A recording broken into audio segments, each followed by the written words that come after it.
สวัสดีโดยการนิรันดร์เทิน10 นิ้วกราบแนบใต้ไหวสาปารมีธรรมในท่านพระครูสมุวิสุวัตวัดฝ่ายหินและครูบาอาจารย์พระมหาเถรานุเถระท่านเจ้าคณะพระสังฆาธิการทุกรูปทุกตนขอความสุขความสวัสดีในธรรมะแห่งองค์สมเด็จพระสัมมาสัมพุทธเจ้าจงมีแก่บรรดาศรัทธาสาธุชนท่านผู้ฟังทุกท่านที่มีโอกาสเปิดเครื่องรับฟังรายการเสียงธรรมก่อนรับตาตั้งสถานีวิทยุสมาพันธ์วิทยุอาเซียนเพื่อพระพุทธศาสนาวัดฝ่ายหินอำเภอเมืองเชียงใหม่ส่งสัญญาณจากวัดจังกำตำบลมะกอกอำเภอป่าซางจังหวัดลำพูนรายการนี้นำเสนอโดยอัตมาภาพพระมหาประสิทธมาภินันโทเจ้าอาวาสวัดจังกำตำบลมะกอกอำเภอป่าซางจังหวัดลำพูนน้อมนำเอารายการธรรมะนี้ มาโอ้มาจ๋ามาอธิบายมาประคับประคองฉลองศรัทธาญาติโยมสาธุชนที่อยู่ทางบ้านตั้งอกตั้งใจฟังเพื่อจะได้น้อมนำเอาสิ่งเหล่านี้ไปเป็นประทีปธรรมนำชีวิตคือเฮาท่านทั้งหลายได้เป็นคนเข้มแข็งได้เป็นคนบาแข็งกระด้างคือเป็นคนอ่อนโยนคือเป็นคนมีน้ำใจคือเป็นคนดีคือเป็นคนมีคุณกล้าคือเป็นคนเกิดสติปัญญาให้เป็นพระอริยะและเกิดความสงบสุขในสังคมแห่งการอยู่ร่วมวิถีชีวิตเฮาท่านทั้งหลายนั้นเดินทางมาถึงวันอังคารแล้วจะสิ้นเดือนจะหมดเดือนก็ถือว่าเป้าหมายจุดหมายที่เฮาได้กระทำบำเพ็ญมาก็ถือว่าได้ทำหน้าที่ของตัวของตนแต่ละคนแต่ละท่านคือดีแต่ละวันแต่ละคืนบ่ฮื้อมันผ่านไปบ่ได้วันคืนล่วงไปบัดนี้เฮาทำมาอย่างอยู่ได้ทำสิ่งที่ดีสิ่งที่เป็นประโยชน์สิ่งที่เป็นมงคลแก่ตัวแก่ตนมากน้อยแค่ไหนญาติโยมท่านสาธุชนท่านผู้ฟังทุกท่านทางนี้ทางนั้นก็ถือว่าเขาเป็นชาวพุทธมีโอกาสได้เกิดมาเป็นชาวพุทธมาพบพระพุทธศาสนาต้องมีความสำนึกเสมอว่าชาวพุทธต้องสำนึกว่าพระพุทธศาสนาเป็นสมบัติของบรรพบุรุษมา 2,561 ปีแล้วชาวพุทธต้องสำนึกว่าตัวมีหุ้นส่วนในพระพุทธศาสนาชาวพุทธต้องสำนึกว่าตัวตนจะต้องปฏิบัติตามคำสอนของพระพุทธศาสนาชาวพุทธต้องสำนึกว่าตัวมีหน้าที่ที่จะต้องสืบต่ออายุพระพุทธศาสนาชาวพุทธต้องสำนึกว่าจะต้องเฝ้าระวังรักษาพระพุทธศาสนาบ่ให้ภัยมาทำลายล้างมะลายหายสูญชาวพุทธต้องสำนึกว่าตัวจะต้องทำหน้าที่เผยแผ่พระพุทธศาสนาชาวพุทธต้องสำนึกว่าตัวจะต้องรักษาพระพุทธศาสนาให้ยืนยงคงนานชาวพุทธต้องสำนึกว่าตัวจะต้องปฏิบัติตนให้พ้นโอคะสงสารชาวพุทธต้องสำนึกว่าตัวจะต้องเข้าใกล้ซึ่งพระนิพพานออกจากโลภจากโกรธจากหลงบัดนี้มีสิ่งหนึ่งประการใดที่เฮาท่านทั้งหลายจะต้องใจดุลพินิจวิจารณญาณว่าเฮาเป็นชาวพุทธคือเป็นผู้รู้เป็นผู้ตื่นเป็นผู้เบิกบานญาติโยมท่านสาธุชนผู้ฟังทั้งหลายคนเฮานั้นคนที่ช่วยเฮาในยามที่ลำบากคนที่เดินจากเฮาไปในยามที่เฮาการคนที่เหลียวแลในยามเจ็บไข้คนที่เสียสละทุ่มเทเพื่ออนาคตที่สดใสของเฮาเพราะฉะนั้นบุคคลที่จะต้องจดจารึกบันทึกไว้ในหัวใจประการต่อมาคนที่มีน้ำใจในที่ทุกสถานในการทุกเมื่อ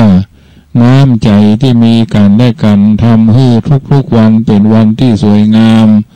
เพราะสังคมประเมินค่าคนที่จนคนที่รวยคนจึงสร้างหน้ากากสวยไว้สวมใส่หากสังคมวัดค่าที่จิตใจคนจะสร้างหัวใจที่ใฝ่ดีข้อเสียของคนคือทำอันยังโดยบักกึดข้อเสียของชีวิตคือกึดแล้วบ่ทำเหนื่อยกายคืออดทนเหนื่อยกับคนคือทำใจเหนื่อยกับสิ่งทั้งหลายต้องปล่อยวางอดทนมีความสำคัญต่อกันต่อความยากจนดิ้นรนมีความสำคัญต่อการสร้างฐานะมุมานะมีความสำคัญต่อความสำเร็จเหนือฟ้ายังมีความเพียรเหนือความรู้ที่เราเรียนคือความเพียรพยายามคือคิดทุกครั้งคือคำที่พูดให้ทำทุกวันคือความดีคือมีทุกนาทีคือน้ำใจคือลืมโดยไวๆคือความโกรธเกลียดแค้นคือรีบตอบแทนคือบุญคุณของคนสัตว์สิ่งของดินน้ำลมไฟคือรีบสนับสนุนสำหรับคนดีที่จะเป็นสีสังคมโลกนี้กว้างสำหรับคนใจกว้างโลกนี้อ้างว่างสำหรับคนใจแคบโลกนี้คับแคบสำหรับคนหันแก่ตัวโลกนี้บ่น่ากลัวสำหรับคนเสียสละผลผลิตที่มีอยู่เพียงพอที่จะเลี้ยงพลโลกถึงหมดแต่จะบ่เพียงพอสำหรับคนที่มีความโลภแม้เพียงคนเดียวสิ่งที่ขาดหายไปในสังคมคืออันหยังญาติโยมสิ่งที่ขาดไปในสังคมก็คือ1ความหันใจ2ความจริงใจ3ความเกรงใจ4ความละอายแก่ใจ5ความเข้าใจ6ความมีน้ำใจสิ่งที่เข้ามาทดแทนในสังคมปัจจุบันก็คือ1ความบ่หันใจ2ความบ่จริงใจ3ความบ่เกรงใจ4ความบ่ละอายแก่ใจ5ความบ่เข้าใจ6ความบ่มีน้ำใจ7ความงุดงิดงุ่นง่านรำคาญใจ8ความบ่สนใจ9ความบ่ใส่ใจ10ความขุ่นเคืองใจ11ความแรงน้ำใจน้ำเพชรที่ว่าใส่ยังสู้น้ำใจที่บริสุทธิ์บ่ได้จึงจะต้องอยู่ด้วยการทำใจสังคมที่วุ่นวายเดือดร้อนเสียหายเพราะบ่ฮือใจซึ่งกันและกันอย่าคาดหวังกับสิ่งที่มีชีวิตอย่ายึดติดกับสิ่งที่บ่มีวันดับสลายอย่ายอมแพ้หากยังมีลมหายใจและอย่าประมาทมากไปสำหรับใจคนบางคนญาติโยมท่านสาธุชนท่านผู้ฟังทั้งหลายน้ำทำคำสอนในทางพระพุทธศาสนาที่ญาติโยมสาธุชนได้ฟังก็ถือว่าเป็นสัจธรรมความจริงที่เฮาท่านทั้งหลายจำเป็นจะต้องเข้าใจวันคืนล่วงไปผ่านไปม่านชีวิตกรรมลิขิตดีเลวเราก็เห็นจากวันนั้นถึงวันนี้ที่เราเป็นก่อกรรมเวรแก่เจ็บตายใครช่วยเรามาเถิดท่านผู้ฟังทำวันนี้ให้มีค่าวันเวลาหาความจริงไม่ลุ่มหลงถึงร่ำรวยสวยงามก็ต้องปรงดูตรงลงที่ใจคิดให้ดูคิดให้ดีคิดให้เป็นกิจจลักษณะหากท่านบ่ทำความดีแสวงหาสิ่งที่มีคุณค่านับตั้งแต่วันนี้ท่านอาจจะต้องเสียดายเสียใจเสียความรู้สึกเดือดเนื้อฮ้อนใจในภายหลังหากท่านยังหลงติดกับหน้าตาว่าสวยหรูเสียงว่าไพเราะรูปเสียงกินที่หอมละมุนละไมกล้าใกล้เข้าใกล้ชิดสนิทสนมรูปเสียงกินรสอร่อยที่เฮาติดอยู่ในรสเปรี้ยวหวานมันเค็มทอดยำซ่าแกงต้มยำทอดคั่วอันนี้ก็แล้วแต่ในรสอาหาร ธรรมารมณ์ที่อ่อนนุ่มแข็งกระด้างอย่างใดก็แล้วแต่เพราะฉะนั้นรูปเสียงกลิ่นรสโผฏฐัพพะธรรมารมณ์โอ้ดีใจโอ้เสียใจโอ้ภูมิใจนะเพราะฉะนั้นญาติโยมท่านสาธุชนท่านผู้ฟังทุกท่านจุดหมายคือการเดินทางเราจะต้องเดินไปถึงชีวิตบางคนก็เรียบง่ายบางคนก็วุ่นวายตลอดชีวิต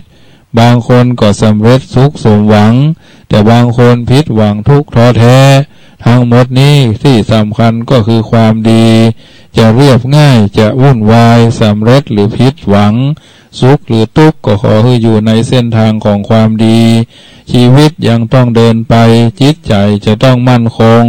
ความทุกข์ปัญหาอุปสรรคเอาไว้เบื้องหลังอดทนเข้มแข็งก้าวต่อไปหนทางยังไกลยังยาวไกล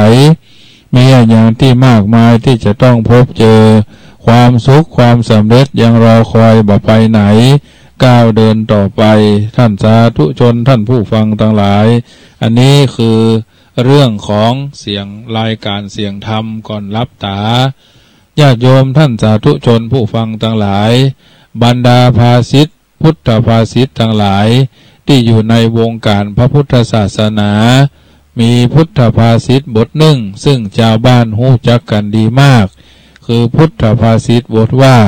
กัมมุนาวัตติโลโกสัตว์โลกย่อมเป็นไปตามกรรมเป็นอย่างที่พระพุทธเจ้าตรัสไว้แต่ความสุขความทุกข์ที่เกิดขึ้นแก่คนทุกคนทุกรูปทุกนามนั่นเป็นผลมาจากกรรมคือการกระทำของตนทำกรรมดีมีสุขเป็นผลทำกรรมชั่วมีทุกข์เป็นผลในการทำดีหรือทำชั่วก็ตามใจหรือความคิดเป็นตัวจักนำผู้คนกระทำในใจกึศไปในทางที่ดีคนก็ทำดีใจกึศไปในทางชั่วคนก็ทำชั่วใจ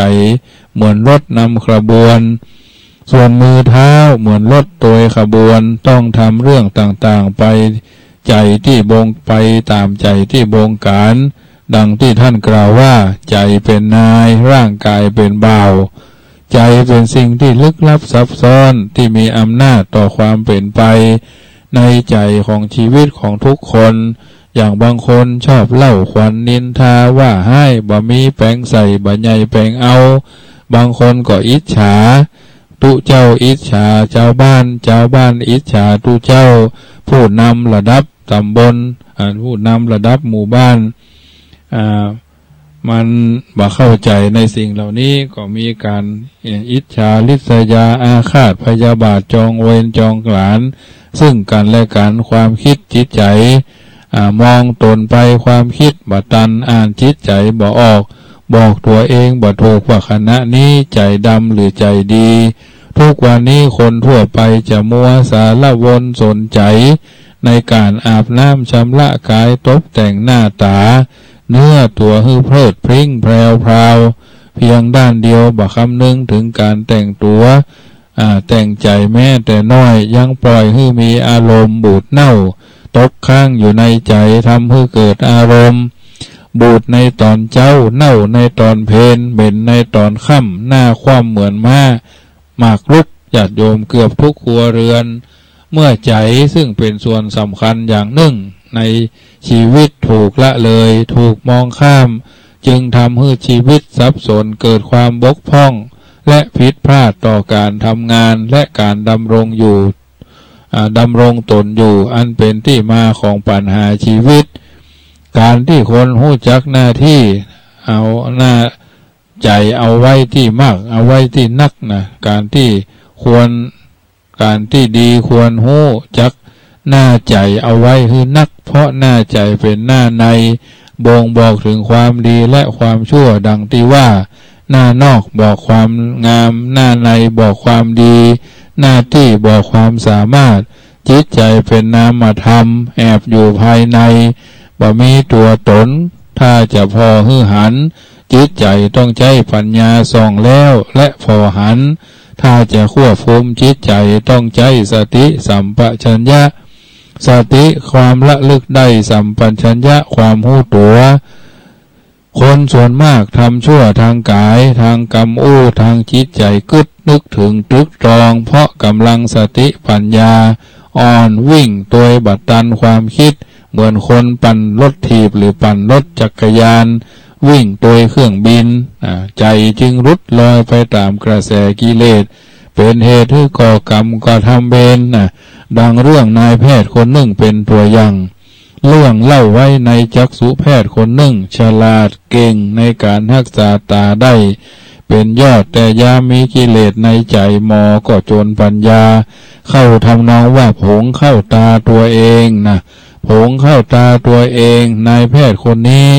รักษาโรคตาเฮือนหญิงคนหนึ่งแม่หญิงคนหนึ่งก่อนจะทำการรักษาหมอและคนไข้ตกลงกันว่าถ้ารักษาหายจะขอมอบกายเป็นค่าทาสหับใจปาทะจาริกาแต่ถ้ารักษาโรคแล้วบ่หายก็ขอให้เจ้ากันไปคุณหมอนายแพทย์คนนี้รักษาตาของถั่วแม่หญิงคนนั้นอยู่ได้ประมาณเดือนปลายจึงถามดูอาการอย่างใดคนไข้ตอบว่าบัดดีขึ้นเลยกลับแย่กว่าเดิมแถมหมอทราบว่าแม่หญิงคนนี้โกหกจึงเกิดบันดาลโทสะขึ้นในใจคิดจะทำร้ายเธอแผนอุบาทพุทธขึ้นมาในสมองใจกึดสั่งการทันทีหมอหลอกเธอว่าถ้าเช่นนั้นหมอจะจ่ายยาชนิดดีเยี่ยมให้เธอนำไปหยอดตาใจยานี้แล้วโรคจะหายทันทีเธอหลงเชื่อหมอเพื่อบ่ให้เสียตัวเพราะรับยาไปถึงบ้านก็ทำการหยอดตาเธอทั้งบอดสนิทถึงสองข้างแม่หญิงคนนี้ทั้งที่หน้าตามีทั้งที่ตามีอาการดีวันดีคืนแต่ใจเธอถูกกิเลสครอบงำคือโลภะคือความโลภทำให้ใจกึดบ่เชื่อกับบ่ซื่อกับหมอกึดจะเบี้ยวหมอจึงได้ถูกได้จุหมอเป็นอันวจีทุจริตประพฤติผิดทางวาจาส่วนหมอนั่นใจถูกโทสะครอบงำจึงโหดเหี้ยมอำมหิตคิดประทุษร้ายและปฏิบัติการร้ายต่อนางเป็นไปตามที่ใจจักนำต่อมาทราบว่าหมอคนนี้ตาบอดถึงสองข้างเป็นการได้รับผลแห่งกรรมที่ทำไว้กับแม่หญิงสตรีนางนี้รวมความแล้วใจจึงมีความสำคัญใจขี้โลภก็เหมือนกันถึงเรื่องการเสี่ยงโชคตัวตนอาตมาภาพก็ได้เจอกับเรื่องเหล่านี้เรื่องการเสี่ยงดวงเสี่ยงโชคเรื่องของหมุนวันที่15ของเดือนวันที่16ของเดือนสิ่งเหล่านี้ถ้าจะถามว่าพระชอบเสี่ยงโชคเสี่ยงชะตาก็ถือว่าพระก็ย่อมมีความฝันและความหวังพระอรหันต์ทั้งหลายก็หวังบรรลุอรหัตมรรคอรหัตผลข้าราชการชั้นผู้น้อยก็ใครเป็นข้าราชการชั้นกลางชั้นต้นชั้นสูงก็ให้มันถึงพระเจ้าพระสงฆ์ก็เช่นเดียวกันแต่จุดประสงค์และเป้าหมายเฮามันบ่เหมือนกันบางทีต้องเสี่ยงบางทีก็ต้องเสื่อมบางทีก็ต้องสุดและก็บางทีก็ต้องเสียเพราะฉะนั้นถือว่าอาตมาภาพก็ได้เสี่ยงโชคไปได้ถือว่าได้รับการตอบจากผู้ที่เป็นเจ้าของหรือคนขายเมื่อปีพุทธศักราช2559จำนวนเงินก่อน1,500,000 กว่าบาทแต่ทั้งนี้ทั้งนั้นถือว่าเป็นทุกขลาภถ้าเอาจะไปฟ้องร้องก็บ่ได้เฮาอาศัยวัดใจซึ่งกันและกันทั้งนี้ทั้งนั้นหลายคนก็คงจะถูกโกงถูกหลอกถูกล่อถูกลวงถูกทำให้เสียความรู้สึกดีๆทุกคนก็ผ่านมาเอามาเป็นบทเรียนญาติโยมสิ่งต่างๆเหล่านี้มันเกิดขึ้นได้ทุกขณะเพราะฉะนั้นถ้าเรามีความโลภใครได้โกรธแค้นเครียดแค้นแล้วก็หลงไหลมัวเมาประมาทก็จะทำให้เขาทั้งหลายลืมหูลืมตาบ่ขึ้นนะญาติโยมสิ่งเหล่านี้เป็นเรื่องที่น่าคิดพิจารณาเหมือนกันว่าทุกๆคนได้เกิดมาเป็นชาวพุทธมาพบพระพุทธศาสนาทำตัวทำตนให้เป็นคนเช่นใดก็จะทำให้เขาทั้งหลายหูเข้าใจในสิ่งเหล่านี้เพราะทุกคนเกิดมาดีเพราะมีบุญอยู่อย่างมีคุณอาจจะไปก็มีทุนสติคือความระลึกได้สัมปชัญญะคือความหูตัวเป็นประการสำคัญที่ทุกคนทุกท่านต้องทำความเข้าใจอย่างถูกต้องท่องแท้เปิ้นว่าโอกาสทองของเรานี้มีเพียงนิด สิ้นชีวิตสิทธินานาหามีไม่แม้แต่ร่างกายก็ยังแตกแยกกระจายจงวิจัยไตร่ตรองมองให้ดีเมื่อโชคดีชีวังยังไม่ตายเร่งขวนขวายติวเข้มให้เต็มที่สร้างกุศลคนสร้างสุขาทุกนาทีอย่ารอรีก่อนชีวาจะคราใครมัจจุราชไล่ล่ามาติดพร้อมจะปลิดชีวาก็หาไม่จะสัญจรซ่อนตนอยู่หนใดอย่าหมายใจว่าจะตนอย่าว่าใจตนพ้นพระการต้องพัดภาคจากเคหาเวลาตายจากเพื่อนหญิงเพื่อนชายแดดูแลลูกหลานจากทรัพย์สินสิ่งประสงค์จากวงการจากสังขารจากไฟไม่เหลวแลจะมีสุขหรือทุกโศกในโลกหน้าอยู่ที่ว่าบุญกรรมทำไปแท้บาปและบุญคือต้นทุนในดวงแดเป็นกระแสแปรเปลี่ยนให้เป็นไปอันศีลทานทุกอย่างที่สร้างสมจะช่วยบ่มบำบัดขัดนิสัยให้เมตตาอารีมีน้ำใจจิตแจ่มใสไม่โมโหหรือโกรธาทุกเช้าเย็นอย่าเว้นว่างสร้างกุศลประพฤติตนตามหลักพระศาสนาหากความตายตามทันก็พันลาสู่สวรรค์ชั้นฟ้าดีกว่าอันเนี้ยญาติโยมท่านสาธุชนผู้ฟังทั้งหลายรายการเสียงรับตาเสียงธรรมก่อนรับตาสอนให้ญาติโยมได้คิดสอนให้ท่านทั้งหลายได้พิจารณาเราต้องหูตั้นหูเต่าเอาไว้กันหูตันเอาไว้แก้ความอยากดีมีใครไม่อยากบ้างความอยากดังดุจดาวพราวเวหาอ้วนล้วนอยากมีอยากดังทั้งโลกาแต่ท่านว่าถ้าหลงมันจะบรรลัยใครพูดจาปารมชมว่าดีอย่าออกท่าออกทีเขาหมั่นไส้ถูกนินทาด่าบ้างจงยั้งใจรู้ทันไว้ไม่หลงคอย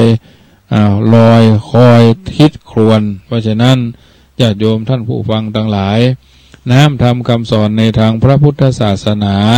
เป็นสัจธรรมความจริงที่ทุกคนต้องคิดต้องพิจารณาอยู่เสมอเพราะฉะนั้นญาติโยมอยู่ในสังคมแห่งการอยู่ร่วมก็คือสังคมแห่งคุณค่าของคนมีน้ำใจเพราะฉะนั้นถือว่าเราท่านทั้งหลายทุกคนได้เกิดมาเป็นชาวพุทธแล้วบางสิ่งบางประการก็ต้องทำความเข้าใจว่าคนเรามีหัวใจมีอำนาจแห่งความเป็นจริงในทางพระพุทธศาสนาพุทธศาสนามีหลักสำหรับแก้ปัญหาอยู่หนึ่งว่าอย่าหนีปัญหาแต่จงสู้ปัญหาโดยสติปัญญาและความอดทนเช่นคิดปลอบใจตัวเองว่าเมื่อใดมันมีทางเกิดมันก็ต้องมีทางเกิดมันก็ต้องมีทางแก้ปัญหามันเกิดได้มันก็แก้มันก็ต้องดับได้เจ้าชายสิทธัตถะเมื่อพระองค์ทรงทราบด้วยพระปรีชาญาณว่าความการเกิดเป็นสื่อแห่งทุกข์ทั้งปวง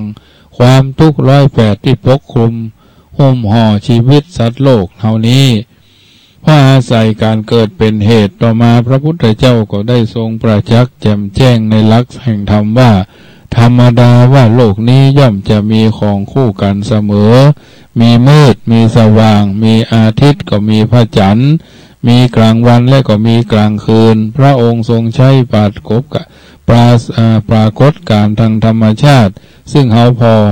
หันเป็นเรื่องธรรมดานี่เองมาใช้เป็นแนวคิดสำหรับแก้ปัญหาพระองค์ทรงได้กึศต่อไปว่าเมื่อความเกิดความแก่และความตายซึ่งเป็นสื่อสายแห่งความทุกข์เป็นสิ่งที่เกิดขึ้นได้ก็น่าจะมีแนวทางที่จะทำให้ดับไปได้เมื่อมันเป็นความทุกข์ก็น่าจะมีทางทำให้สุขได้แน่พระองค์ทรงแน่พระทัยว่าในโลกนี้ย่อมจะต้องมีของเป็นคู่กันเสมอเพิ่นจึงกล่าวว่าเพราะในโลกนี้มีอะไรที่ไม่คู่เห็นกันอยู่ทั่วท่วนเป็นล้วนเป็นสองแม้ดวงจันทร์ยังมีอาทิตย์ปองให้พบพ้องป้องกันเป็นบางคราวร้อนคู่กับเย็นเช่นร้อนอยู่คู่กับเย็น เห็นชัดถนัดแน่เกิดแล้วแก่ตายลุมหนุ่มกะตายลุมหนุ่มกับสาวหมาคู่แมวแจวคู่พายสั้นคู่ยาวดำคู่ขาวบ่าวคู่นายตายคู่กันจนคู่กับมีดีคู่กับชั่วหัวคู่กับหางหนาคู่กับบางสางคู่กับผีคนบดีคู่กับคนดีนี่เป็นภาษิตนอกคัมภีร์ที่ชี้ให้เห็นชัดเจนว่าในโลกเฮานี้มีอันยังที่เป็นอยู่คู่กันเสมอพวกที่ไม่มีคู่ก็เห็นจะมีบุบกี่พวกก็คือแม่ไม้แม่ห้างพระเนนเหล่านี้เป็นพวกเดียวตายไร้คู่เจ้าชายสิทธัตถะทรงมั่นพระราชหฤทัยว่าทุกข์สุขเป็นของคู่กันความทุกข์ซึ่งเป็นปัญหาอันใหญ่เบียดเบียนสัตว์ในโลกให้เล่าร้อนนอนทุกข์มาเป็นเวลายาวนานแล้วเป็นเรื่องที่แก้กันไม่ได้เหลือวิสัยของผู้มีสติปัญญาพระองค์ทรงออกผนวดแสวงหาทางพ้นทุกข์จนตรัสรู้เป็นพระพุทธเจ้าพระบรมศาสดาดวงตาของประชาชนพระองค์ได้ทรงชี้ช่องทางดับทุกข์ให้ถึงสุขเกษมศาสตร์ชี้ทางไปนฤพานให้พ้นโศกวิโยคภัยท่านสาธุชนผู้ที่กำลังประสบปัญหาต่างๆอยู่ในขณะนี้ในครอบครัวในหน่วยงานในองค์กรน่าจะนำพุทธวิธีเช่นนี้ไปใช้ดูพ้องเพื่อจะสะสางปัญหาใหญ่ให้สิ้นเสียงให้สิ้นสุดให้ยุติลงโดยสติปัญญาอันเป็นตัวประทีปเพื่อแสงสว่างสำหรับชายแสงพอเพื่อเป็นไปเหตุและผลของปัญหาชีวิตและละชีวิตนั้นๆบ่ต้องพัดภาคจากบ้านเมืองของตนครอบครัวของตนลูกเมียของตนลบลี้หนีหน้าไปอยู่ต่างบ้านต่างเมืองต่างแดนจุงปลุกความสำนึกข้างความรู้สึกคือองค์อาจกล้าหาญโดยถือหลักธรรมทางพระพุทธศาสนาเป็นเปื้อนใจ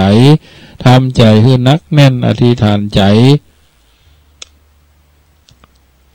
ลงไปว่าธรรมังสรณังคัจฉามิข้าพเจ้าขอถึงพระธรรมว่าเป็นที่เปิ้งหรือเป็นสรณะเป็นที่เปิ้งเป็นที่อาศัยพระธรรมจะรักษาสภาพจิตใจคือเกิดอันยังในทางที่ถูกบ่คิดผิดพลาดเพี้ยนไปถึงขนาดกินบ่ได้นอนบ่หลับเพราะถูกห่วงแห่งความทุกข์เกิดขึ้นจากความผิดหวังท่วมทับขับแค้นเช่นผิดหวังเรื่องชีวิตเรื่องกิจการหนี้สินพลังด้วยความผิดหวังในเรื่องเหล่านี้บางคนหมดแรงใจไล่ความคิดดับจิตด้วยการอัตตวินิบาตถ้าเป็นคนมีธรรมประจำใจอยู่พ้องพฤติกรรมประพฤติอย่างนี้ก็จะบ่มีเป็นแน่เพราะธรรมจะชี้นำคนความคิดคือพอเรื่องต่างๆในทางที่เป็นคุณเป็นกำลังใจแก่ตัวเช่นเขาอาจจะคิดว่าชีวิตเป็นสิ่งบ่แน่นอนมีสมหวังมีผิดหวังได้พ้องเสียพ้องเป็นเรื่องธรรมดาดังคติที่ว่าใดในโลกล้วนอนิจจังนะใดในโลกล้วนอนิจจังหรือบางทีบางครั้งเมื่อจะประสบกับมรสุมถูกปัญหาสารพัดซัดลงดุดขึ้นซัดเศษสวะก็อาจจะพอชีวิตด้วยการคิดพดปรงระบายถ่ายทอดความยึดมั่นเป็นจริงจังลงไปเช่นเกิดเปรียบเทียบชีวิตกับกระแสน้ำธรรมดากระแสน้ำย่อมมีเวลาขึ้นเวลาลงฉันใดโดยเฉพาะส่วนกลางคือน้ำเจ้าพระยาน้ำทะเลนะชีวิตเจ้าโลกก็ย่อมจะมีขึ้นมีลงที่ลงที่เฮาที่เขาฉะนั้นคติธรรมคำสอนในทางพระพุทธศาสนามีติดต้นไม้แห่งหนึ่งซึ่งมีข้อความว่าอันลาบยศคือความฝันสังขารดุจดอกไม้ชีวิตเหล่านี้ไซร้คล้ายฟองสบู่นะอันลาบยศคือความฝันสังขารดุจดอกไม้ชีวิตเหล่านี้ไซร้คล้ายผงฟูคติธรรมบทนี้สอนให้รู้ว่าอันลาบยศหรือความมั่งคั่งความร่ำรวยโก้หราโก้หรูนะและความมีอำนาจ ได้ยศได้อักขรฐานสิ่งเหล่านี้เป็นสิ่งที่บาจีรังยั่งยืนเป็นเฟอร์นิเจอร์ประดับชีวิตเพียงชั่วครั้งชั่วคราวเป็นเพียงสมบัติซึ่งพัดกันครองให้ความสุขได้ในบ่เมินบ่นานคล้ายกับคนนอนฝันพอตื่นจากฝันสุขนั่นก็พลันหายสังขารทั้งหลายดุจดอกไม้ก็หมายความว่าสังขารร่างกายของคนเฮาต้องมีสารูปร่วงโรยรุ่งริ่งนะแรกเหลียวไปในที่สุดว่าจะเป็นชีวิตสังขารของท่านผู้ใดก็ตามดุจดอกไม้เมื่อชูช่อเบ่งบานตระการตาเป็นที่ต้องตาต้องมือของคนที่อยู่ใกล้พอถึงเวลาจำต้องหิวต้องเฉาต้องลุดต้องลุยไปตามกระแสถูกลมถูกฝนปัดหรืออันอย่างสิงสารสัตว์มาจนมาทิ่มแล้วก็ลุดลอยลุดลุยนะชีวิตนี้ใช้คล้ายฟองสบู่ธรรมดาฟองสบู่เป็นฟองฟูอยู่ในบ่เหมือนอันตรธานหายไปโวยด้วยอำนาจหลอมอำนาจลมและแดดฉันใดชีวิตเจ้าโลกก็ฉันนั้นยามแก่ก็แก่ตามฐานะยามเจ็บก็เจ็บแก่ตามนะเจ็บแก่ฐานะยามตายก็ตายไปตามฐานะตายให้ตายดีตายฆ่าตัวตายอันยังก็แล้วแต่ด้วยอำนาจชราพยาธิและมรณะเกิดมามีแต่ตาชมโลกก็ชมโลกอยู่ในบ่เนินบ่เมินบ่นานก็บ่ถึง10 ปี20 ปี30 ปี70 80 90 100ก็บ่มีก็มีเยอะเพราะฉะนั้นด้วยอำนาจชราความแก่พยาธิความเจ็บมรณะความตายเกิดมาถ้ามีตาชมโลกก็ชมโลกอยู่ได้บ่เมินกว่าเกิน100 ปีจะต้องอำลาลดโตเสญกรรมเพื่อใหญ่พ่อจึงบอกว่าเพราะโลกนี้คือโรงละครพวงนี้ก่อนเราท่านเกิดมาต่างไร่ต่างรำต่างทำทีท่าตามลีลาของบทละครบางครั้งก็เศร้าบางคราวก็สุขบางทีก็ทุกข์หัวอดสะท้อนมีร่างมีรักมีจากมีจรพอจบละครสิ้นลงก็เลิกลาญาติโยมท่านผู้ฟังทุกท่านพอจะอ่านแล้วเมื่อถึงคราวเคราะห์ร้ายเฮาท่านทั้งหลายกระทบกับอุปสรรคปัญหานาชนิดจูงมองชีวิตด้วยการลดความห่ำคันมั่นหมายในตัวลงไปพ่องอย่าจริงจังกับอารมณ์ทุกข์ร้อนจนเกินไปคิดเสียว่าชีวิตไม่ใช่โลระชีวิตไม่ใช่โคราจะต้องทำให้มันซ่าอยู่ได้อย่างไรนะชีวิตไม่ใช่โคราจะให้มันซ่าอยู่ได้อย่างไรมันก็ต้องมีอุปสรรคปัญหานาชนิดพ้อง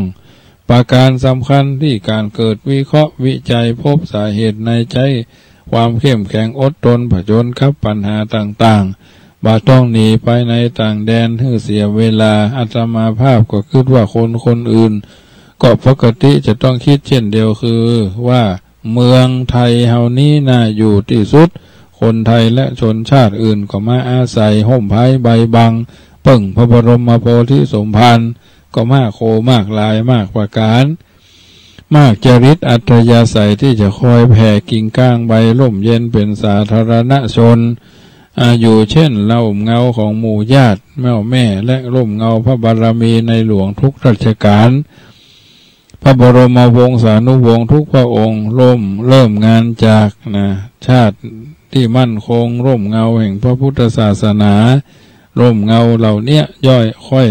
แผ่ความร่มเย็นเป็นสุขให้แก่ผู้อาศัยบนผืนแผ่นดิน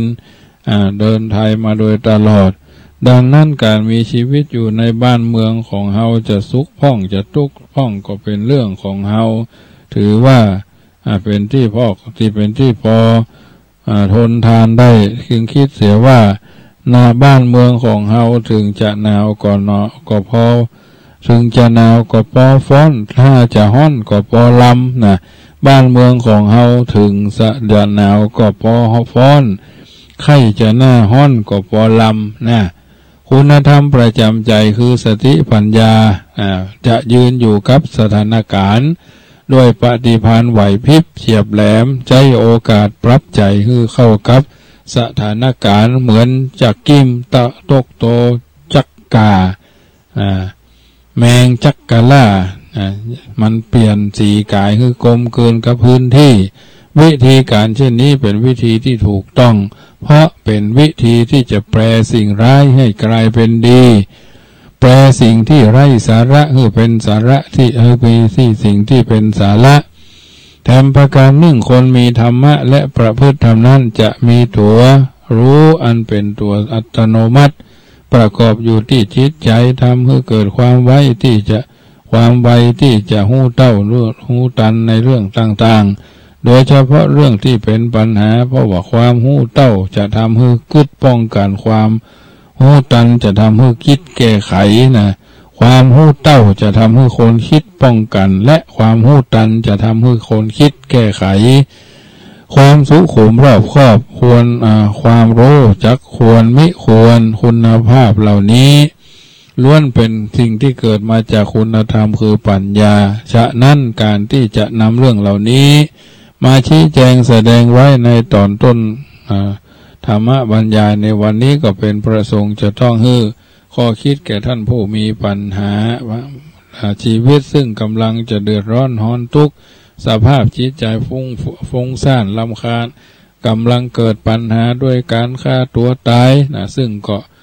วันนี้ก็มีท่านโทรศัพท์มาว่ามีลูกศิษย์เคยขับรถส่งไปส่งมาชื่อว่าเป็นคนบ้านหนึ่งในอำเภอป่าสังคนใกล้ชิดสนิทสนมก็โทรมาว่าลูกน้องอดีตลูกน้องได้มัดคอตายแล้วอย่างอันอย่างอีเอาก็ถือว่าจะมันเตอะกรรมไผ่เวรมันสติเขาอาจจะบ่มีสติเขาอาจจะลงละเลิงเผลอไผ่ด้วยจิตใจว้าวุ่นอ่อนแอบ่เข้มแข็งบ่แข็งแกร่งและบ่แข็งแรงในการที่จะทำให้วิถีชีวิตเฮาเนี่ยไปอยู่ได้บ่เหมือนเพราะฉะนั้นความสำนึกอันดีงามตัวมาคือความคิดแก้ปัญหาเช่นองค์สมเด็จพระบรมศาสดาทรงแก้ปัญหาที่เกิดขึ้นกับพระองค์ด้วยความอดทนเป็นตัวอย่างวิธีสยบปัญหาของพระศาสดาท่านเล่าไว้ในคัมภีร์พระธรรมบทว่าสมัยเมื่อพระบรมศาสดาสัมมาสัมพุทธเจ้าประทับอยู่ที่โคสิตารามเมืองโกสัมพีนั้นมาคันธิยาสาวสวยโรยเสน่ห์แต่ไร้น้ำใจนางใช้ความมีอำนาจความรวยและความสวยที่มีอยู่จักจวนละอ่อนหนุ่มสาวประเภทเจ้าอิทธิพลในอิทธิพานในเมืองนั้นรวมตัวกันเป็นกลุ่มใหญ่เดินไปตามถนนในเมืองใกล้โกสัมพีขู่ตะโกนสั่งด่าพระบรมศาสดาและสาวกด้วยคำด่าอันเผ็ดร้อนรุนแรงฟังแล้วเจ็บแสบเป็นที่สุดบรรดาอุบาสกอุบาสิกาและสาวกทั้งฟังบ่ได้ทนฟังบ่ได้เพราะถ้อยคำที่ด่ากระทบจิตใจปั่นป่วนเจ็บแสบเป็นที่สุดพระนนเถระผู้เป็นพระใกล้ชิดพระพุทธเจ้าได้ใจเข้าไปกราบทูลพระองค์ให้เสด็จย้ายที่ประทับออกไปจากเมืองโกสัมพีเพื่อหนีปัญหาพระบรมศาสดาถามว่าอานนท์เธอจักไปที่ไหนจักไปสู่ที่ไหนที่ไหนก็ได้พระพุทธเจ้าข้าที่บ่ใจเมืองนี้ทัดนั้นมา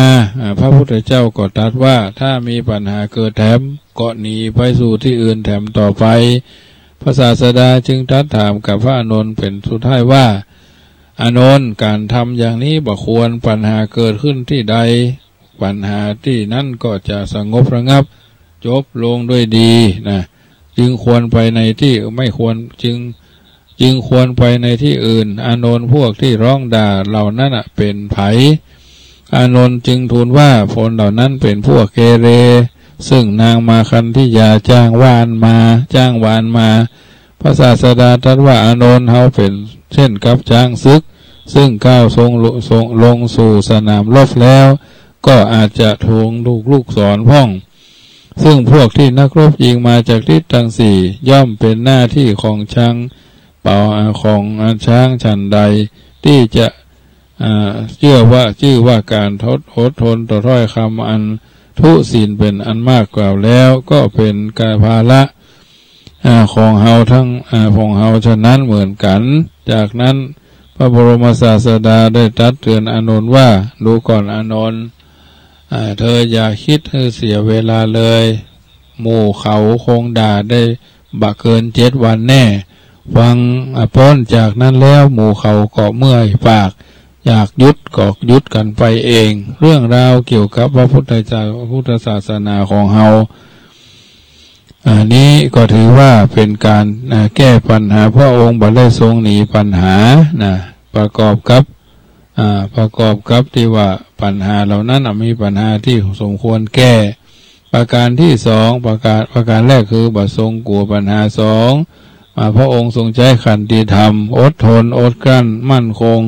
เป็นหลักสำหรับการแก้ปัญหาสาระรายละเอียดที่แสดงที่กล่าวมาข้างต้นที่อธิบายมาข้างต้นนั้นก็ขอมอบไว้เป็นข้อเตือนจิตสกิจใจจากญาติโยมที่มีทุกข์นักกึศว่าธรรมกถาสารธรรมกถาจรนัยลงมาเป็นตัวยาลดความทุกข์ความกตัญญูความกัดกุ้มกังวลในเรื่องต่างๆได้เพราะฉะนั้นจะเสนอหลักธรรมสำหรับสังคมส่วนใหญ่โดยบัจจัยมุ่งหวังไว้บ่ได้มุ่งหมายที่จะมอบเพื่อเป็นข้อคิดสกิจใจแก่ผู้ประสบปัญหาหนี้สินเป็นอันยาวมากจากปัญหาเศรษฐกิจหรือธุรกิจติดขัดอย่างที่เสนอไปในตอนต้นแต่จะขอมอบไว้เป็นข้อคิดและเป็นหลักปฏิบัติสำหรับสังคมทั่วไปธรรมะซึ่งจะเสนอแก่ท่านผู้ฟังทั้งหลายเป็นการเปิดท้ายรายการเป็นการปิดท้ายรายการวันนี้ดังที่ได้กล่าวเกินไว้ต้นว่าจะแสดงเรื่องคุณค่าของน้ำใจเพราะเห็นว่าน้ำใจเป็นน้ำเดือดเป็นน้ำดับร้อนผ่อนคลายกับความหิวกระหายของสรรพสัตว์ผู้ยากไร้และน้ำใจที่แหละเป็นสิ่งที่เชื่อมประสานสังคมให้เป็นพึกแผ่นแน่นหนาบาดแตกบาดแยกคนในสังคมจะฮักระเบียบวินัยถ้ามีความคิดหันกันสอดคล้องกันก็จะเกิดความเป็นความจะเกิดความรักใคร่ปรารถนาดีและความสามัคคีในชาติก็เพราะว่าน้ำใจเป็นเหตุบัณฑิตนักปราชญ์กล่าวว่าโลกโสภีเพราะคนมีน้ำใจโลกบรรลัยเพราะคนน้ำใจไม่มีโลกมีโสภีเพราะคนมีน้ำใจโลกบรรลัยเพราะน้ำใจคนไม่มีแถมยังนึ่งการแสดงออกการแสดงถึงประสบการณ์จะเป็นแนวการให้คนในชาติถือโอกาสแสดงน้ำใจไมตรีต่อกันเริ่มเสริมสร้างมือจันลงศีลธรรมวัฒนธรรมและการสนับสนุนธุรกิจการบ้านเมืองโดยบ่ยุ่งเอาแต่ประโยชน์ส่วนตัวเพื่อจะให้บ้านเมืองมีความมั่นคงเจริญก้าวหน้าคำว่าน้ำใจซึ่งมีความหมายหลายประการเป็นอย่างใดทำอย่างใดไร้น้ำใจจึงจะบ่ขาดแคลนและน้ำใจที่ว่ามีค่าเหนือกว่าน้ำเงินนั้นจริงหรือเปล่าแสดงต่อไปพอเป็นตัวอย่างว่าคำว่าน้ำใจหมายถึงคุณากรคือแหล่งกำเนิดเกิดก่อแก่ความดีทั้งปวงน้ำใจจึงคล้ายกับพ่อแม่คุณธรรมทั้งหลายคล้ายกับลูกซึ่งถือกำเนิดมาจากพ่อแม่น้ำใจเพราะเหตุนี้น้ำใจทั้งเป็นดุจแม่แห่งคุณธรรมทั้งปวงน้ำใจซึ่งถือว่าเป็นหลักใหญ่เป็นหัวหน้าดังเช่นคำว่ามีน้ำใจไมตรีน้ำใจเอื้อเฟื้อเผื่อแผ่น้ำใจฮักสมัครสมานในสมณเพศสมณวิสัย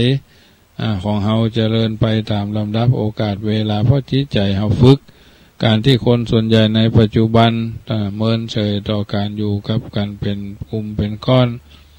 ตัวภัยตัวมันนี่ก็ถือว่าเป็นสิ่งที่ทุกคนจะต้องบาสนใจกับความเป็นตายของคนอื่นเขาจะอดอยากแค้นหิวโหยหิวกระหายอย่างใดก็แล้วแต่เนื้อห้อนใจอย่างใดก็ตามแต่เพราะว่ามิตรจิตมิตรใจที่เพิ่นก็ดีไข้หัวที่ตัวก็ไข้ใบไข้ห้องเนี่ย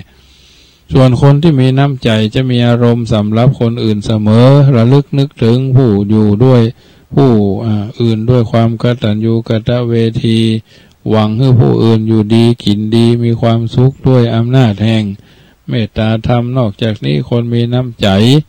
เวลาหันภัยตกทุกข์ได้ยากลำบากจะช่วยเหลือปลดเป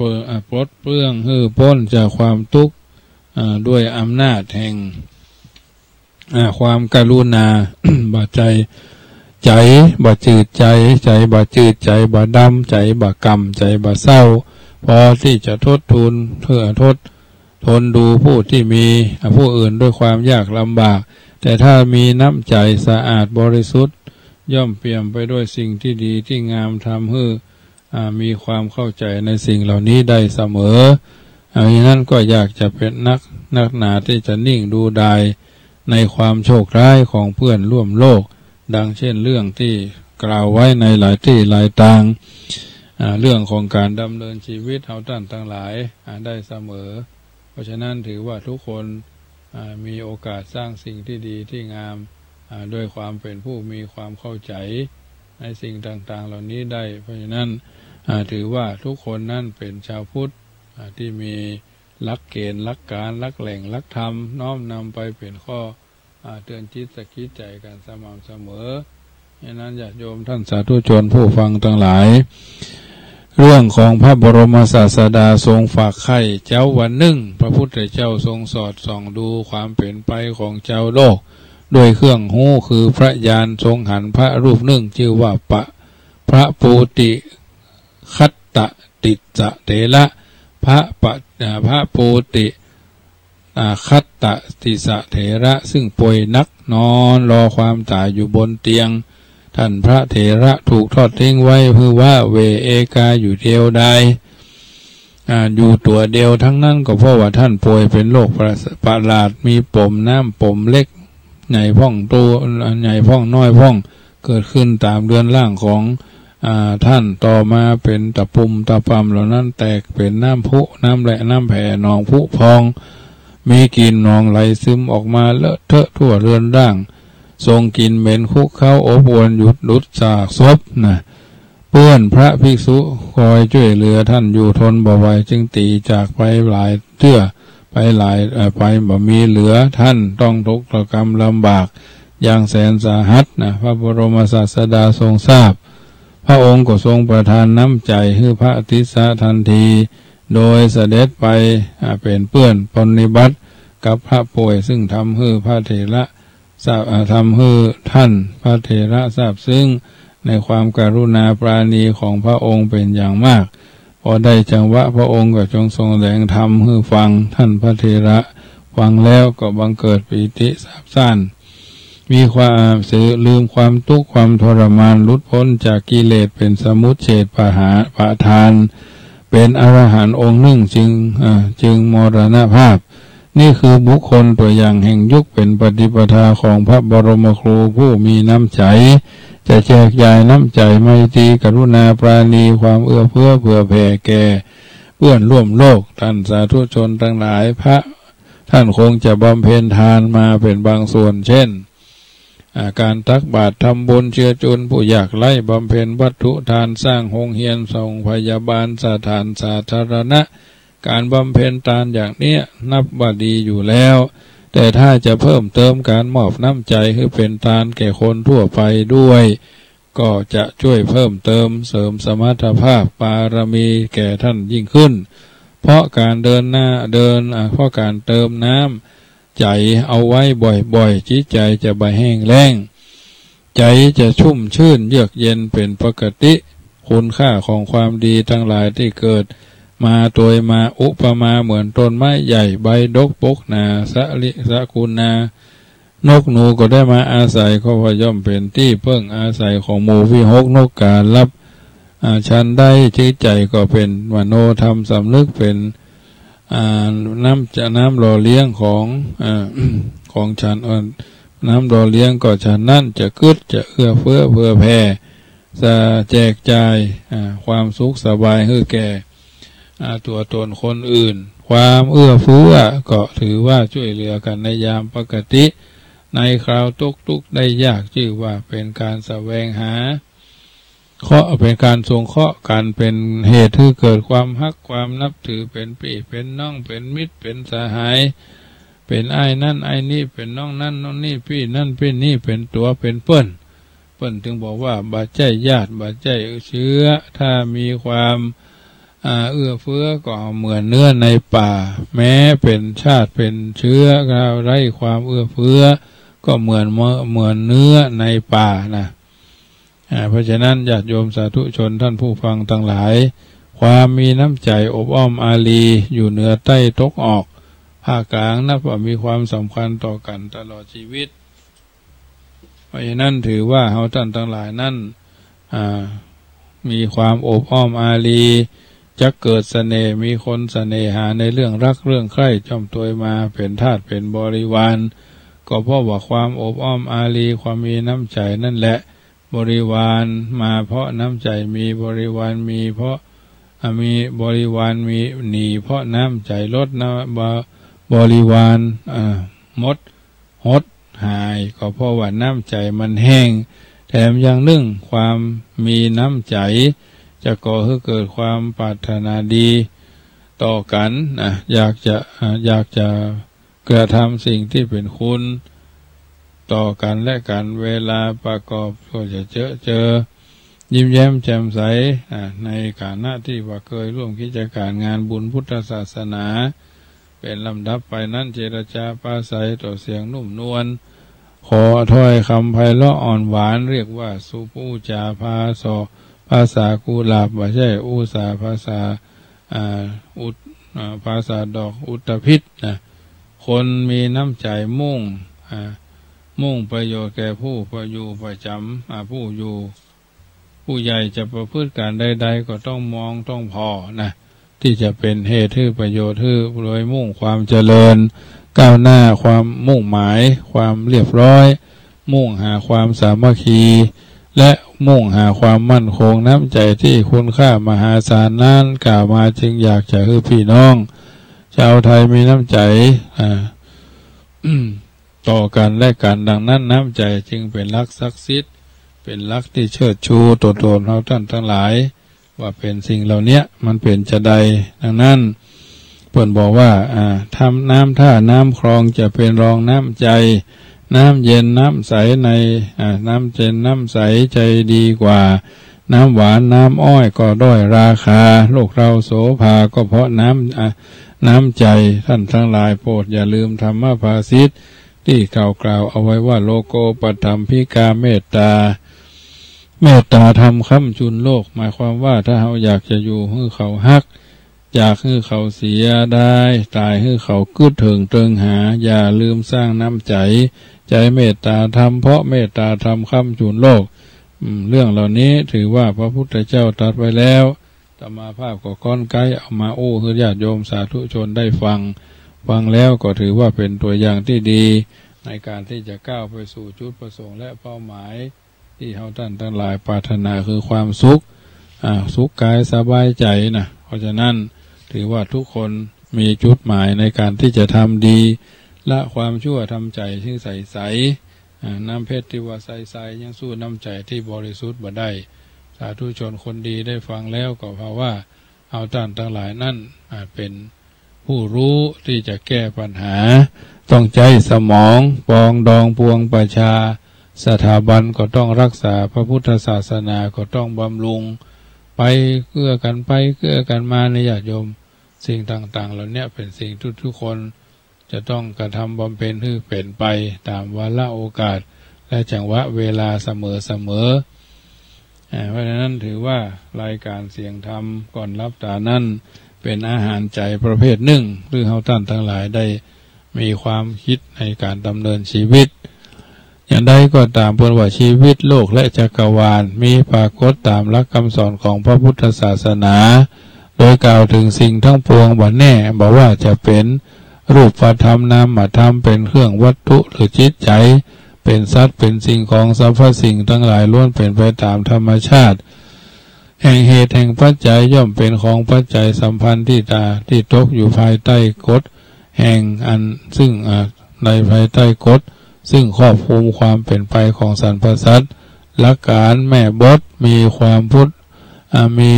ควบคุมความจริงของปรากฏการณ์หรือทั้งหมดที่เกิดขึ้นนั้นพุทธศาสนาอธิบายว่าเป็นกระบวนการทางธรรมชาติหลักการดังกล่าวได้คือหันว่า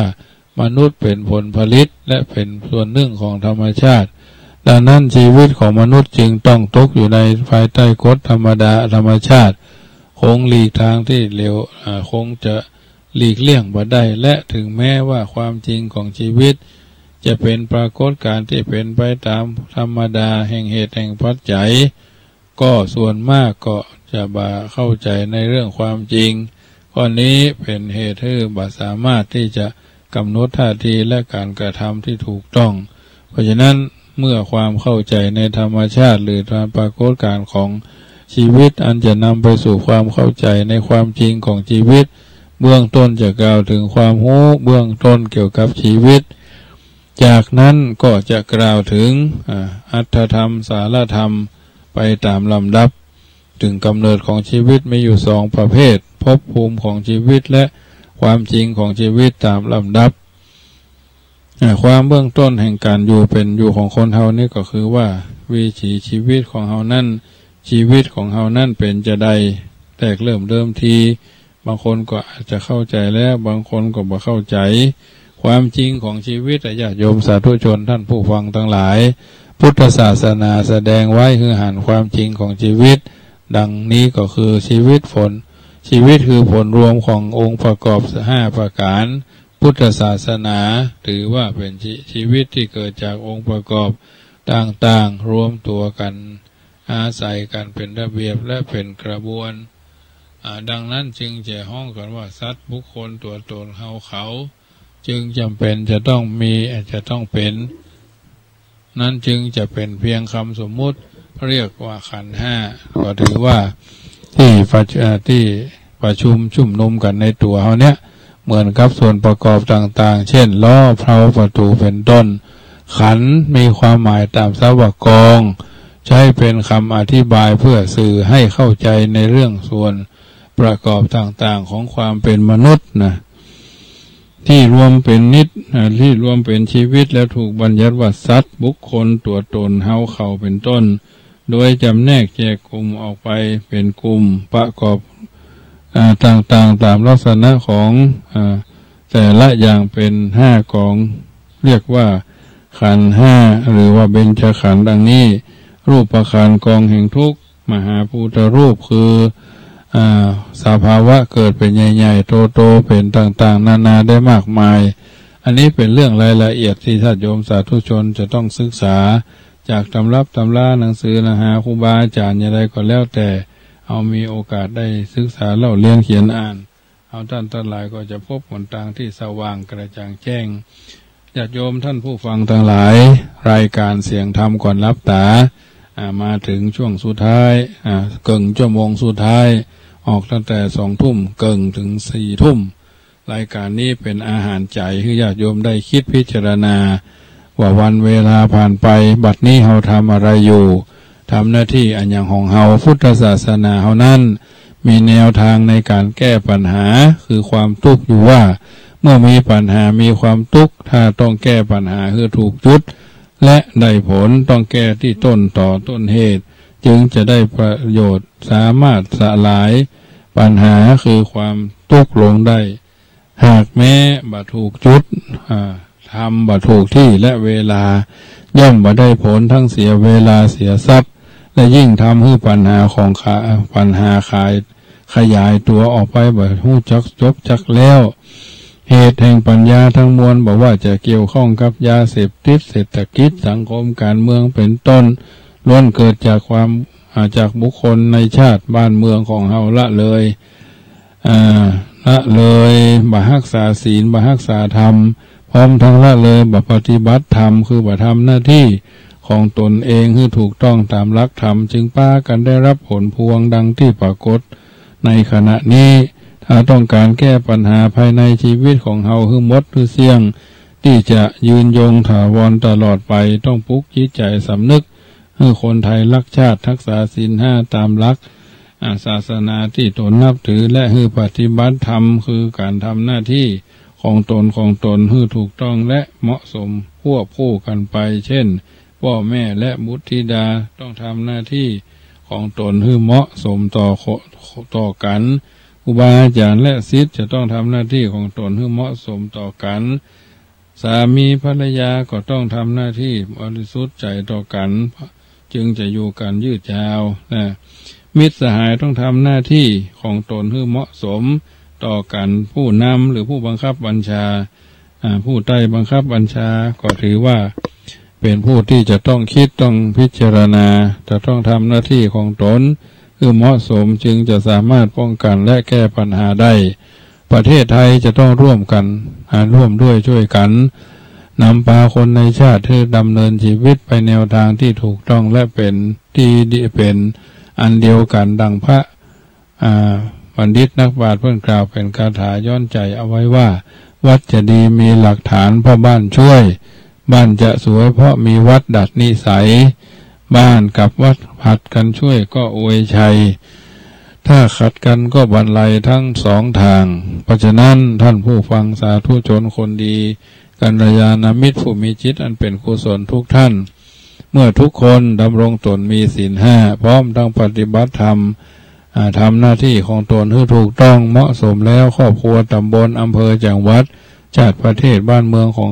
เฮาย่อมมีความสงบสุขความเจริญก้าวหน้าและความมั่นคงรอดพ้นจากการตกเป็นเมืองขึ้นทางเศรษฐกิจสามารถปลดหนี้พันธนาการให้รัฐบาลปัจจุบันพยายามให้ทุกครอบครัวเป็นหนี้โดยลืมคำสอนของพระพุทธเจ้าพุทธศาสนาที่ว่าสำหรับผู้ครองเรือนบ่มีความทุกข์ใจใดนักแน่นสาหัสยิ่งไปกว่าความเป็นหนี้แถมแล้วดังนั้นคณะรัฐบาลผู้บริหารประเทศเขตแดนถ้ามองนอนคว่ำก็คือหันลูกน้องนอนหงายก็คือหันครูบาอาจารย์เป็นต้นเหล่านี้เพราะฉะนั้นญาติโยมท่านผู้ฟังทั้งหลายความในศีลห้าข้อที่หนึ่งพึงกำหนดขึ้นต้นบทว่าปานาห้ามฆ่าเขาข้อที่สองอาทินนาอย่าถือเอาเจาะของที่เขาบาได้ฮื้ออย่าไฟปองข้อที่สามกาเมเล่สวาดต้องเว้นขาดคู่เขาเราอย่าข้องข้อที่สี่มุสาอย่าคึกขนองคำพูดต้องความสัตย์อัตถธรรมข้อที่ห้าสุราท่านว่าไว้ห้ามมิให้ดื่มเหล้าทั้งเช้าทั้งค่ำบางทีก็ไปกินตอนกลางวันแถมเนี่ยเฮโรอีนฝิ่นยาบ้าภารกรรมท่านแนะนำให้งดพอมเพื่อหมดเวรเพราะฉะนั้นญาติโยมท่านผู้ฟังทั้งหลายความเสียหายที่เฮาบัดได้ถือศีลห้าก็อันยังเพิ่นก็กล่าวแถมว่าอันบาปกรรมทั้งห้าถ้าไม่ละบาปนั้นจะส่งวิบากให้ยากเข็น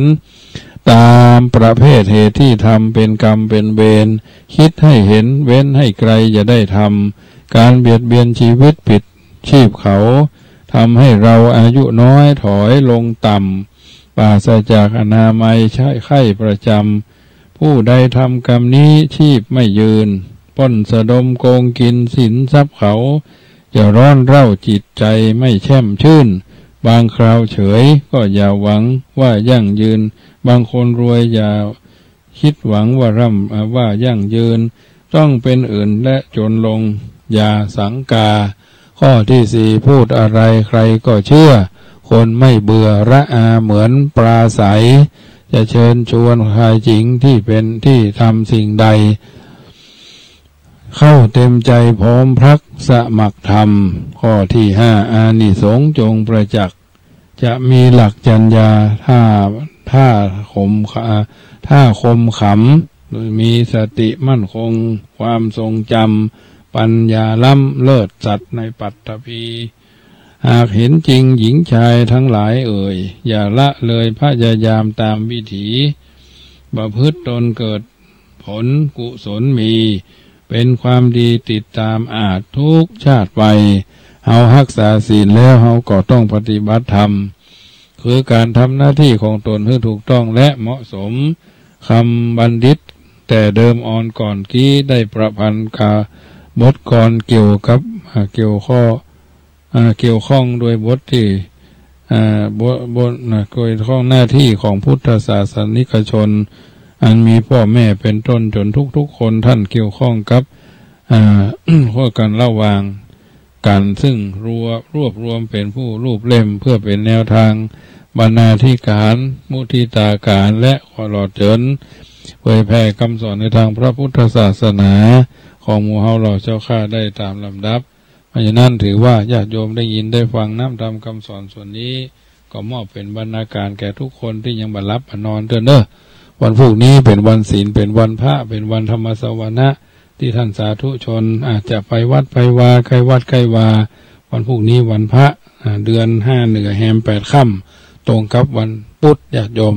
คืนนี้เป็นวันอังคาร ก่อนนำรายการจากท่านไปในคืนนี้ก็ใช้เสียงประชาสัมพันธ์ญาติโยมว่าวันที่25มีนาวัดจังกำจะได้บวชเนนเป็กตุเจ้าต้องการคาดบังเอาไว้ว่าเนน50 ตนตุเจ้าตนตุเจ้า20 ตนนี้ถือว่าท่านทั้งหลายมีโอกาสจะเป็นเจ้าภาพตุเจ้า20 ตนตนละ2 ปันเนน30 ตนตนละ1 ปันข้าวสารอาหารแพงกะปิน้ำปลาผ้าอาบน้ำฝนผ้าเช็ดตัวสบู่ยาสีฟันขันอาบน้ำรองเท้าแตะเนี่ยก็มีโอกาสจะเป็นเจ้าภาพซื้อมาก็ได้เนอะซื้อเบอร์ใหญ่หน่อยเขาถึงบ่เอาเดี๋ยวนี้มันเกือบตุเขาก็เปียเกือบพระเขาก็สวามเกือบคนอื่นเขาก็ยุบญาติโยมถึงสวามถึงปะถึงสวามถึงเปียถึงซุปไปเลยนะเพราะฉะนั้นต้องทำใจหน่อยวันที่25มีนาเจนร่วมทำบุญเป็นเจ้าภาพบรรพชาอุปสมบทเยาวชนภาคฤดูร้อนรุ่นที่15เฉลิมพระเกียรติสมเด็จพระเทพรัตนราชสุดาสยามบรมราชเจ้ากุมารีผู้ทรงพระคุณอันประเสริฐ2 เมษายนวัดจังกำก็จัดมาเป็นปีที่15มีโอกาสก็พาลูกพาหลานมาเนิ่นที่อายุลงท้ายด้วยเลข1เลข3เลข5เลข7เลข9ไม่เชื่ออย่าลบหลู่นะต้องใจดุลพินิจวิจารณญาณของเฮาเพราะฉะนั้นอันนี้คือวันที่25มีนาวันที่13เมษายนเจริญร่วมทำบุญเป็นเจ้าภาพซื้อที่ดินให้น้องควายเป็นที่อยู่อาศัยซึ่งก็ได้อาศัยญาติโยมช่วยกันมาคนละเล็กคนละน้อยนะมีแต่ว่าคุณโยมยวงบังคมเนตรบ้านห้วยซ้อยเหล่ายาวบ้านห้องร่วมทำบุญ100 บาทประสูคุณโยมสวัสดิ์บุญยวงสุรชาติปฏิพัฒน์นะอันนี้เพิ่นทำบุญบ้านห้วยซ้อยเหล่ายาวบ้านห้อง400 บาท2 ตารางเมตรนะตารางเมตรละ200 5 ปันตารางเมตรนะญาติโยมพจนะบุษราเด็กหญิงที่ดารัตกันท่าลันห้วยซ้อยเหล่ายาวบ้านห้อง100 บาทสมชาติสมศรีบังคมเนตรบ้านห้วยซ้อยนะเหล่ายาวบ้านห้อง100 บาทเนาะถัดนั้นมาก็หมายมีกันยากันท่าลันห้วยซ้อย100 บาทบัวคำสิงคำอันนี้ก็อยู่บ้านห้องเหมือนกันเนาะ100 บาทแม่ปานีสุธิน่านนะบ้านเวียงหนองล่องกันน้ำกับไฟ200 บาทปราณีสุธิน่าน3 ตารางเมตร600 บาทแม่ปานีสุธิน่านบำรุงวัดจังกำ100 บาทแม่ปานีสุธิน่านบำรุงร่วมบวชพระเพ็กตุ100 บาทนี่ก็ขออนุโมทนากับญาติโยมสาธุชนท่านผู้ฟังทั้งหลายเนอะมานพพร้อมครอบครัวกุณามาบ้านห่างแก้วห่างดงร่วมทำบุญ100 บาทดองสาวสุพิกาเนาะ สุพิกาบำรุงสวัสดิ์อันนี้เป็นอยู่บางกระสอนนนทบุรี1,000 บาทอินปันสอนแก้วพร้อมครอบครัวลูกหลานห่างแก้วห่างดง200 บาทดำรัตสุพัฒนาสุพัฒณพัฒนาเนาะภูเวียงจันทร์บ้านห้วยส้มเนาะร่วมทำบุญ500 บาทแม่อินป่านดอนแก้วบ้านครอบครัวร่วมทำบุญการน้ำกับไฟ90 บาทมานพสุติมากุณามาบำรุงการน้ำกับไฟ100 บาทพิเชษทองพูนแสนซักหารอันนี้ร่วมทำบุญ500 บาทนี่นครเจดีย์พระวัดพงนิสาบ้านอันตาราง2 ตารางเมตรนะบ้านพุ่นอยู่แถวอันอย่างก็ทางเชียงใหม่เนาะพวกเราทำบุญแหมวัดตามาอินะสุมาเตอที่อ่านพิษเลยเนาะทำบริ200 บาท2 ตารางเมตร400 บาทท ถัดนั้นมาสมชาติสุยพันธ์พร้อมครอบครัว2 ตารางเมตร400 บาทเนาะพระวัดนางนิชา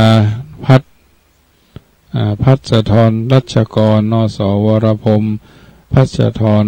ทัชกรนสนรายพงศ์ขจรอันนี้ร่วมทำบุญกับวัดจังกำ100 บาทแม่หลวงคำล่าชัยยองบ้านวั